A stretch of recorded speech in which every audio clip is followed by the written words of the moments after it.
And the roller coaster week we've had here was evident in the dance competition alone and revolved around defending champions Renée Roca and Gorsha and hometown favorites Elizabeth Punsalan and Jared Swallow. For a report, here's Jimmy.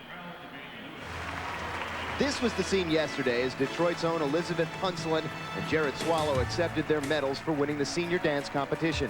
It was literally a triumphant moment and should have been the biggest story in the dance competition.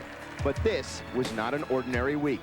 The tale actually begins back in 1990 when Gorsha defected from Russia to the United States.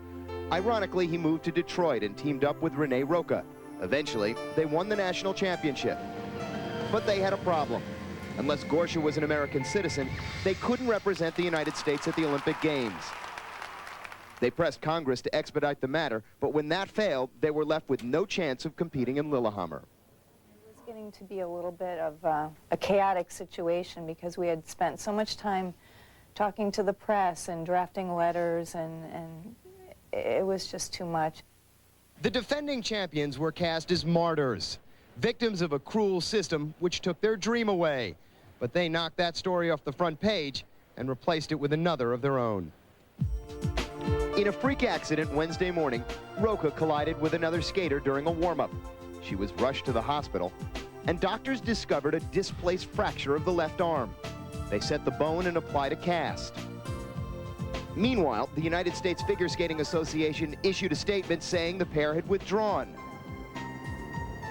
But just an hour and a half later, with the cast clearly visible on her left arm, the pair was back on the ice. Why bother doing this?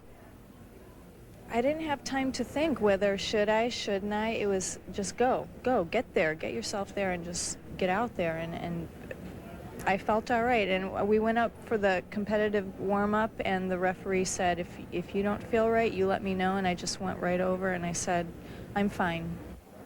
The pain, though, was just too much for them to continue. Friday morning, the team did withdraw. Roca had surgery, and the stage was left to Punsalan and Swallow.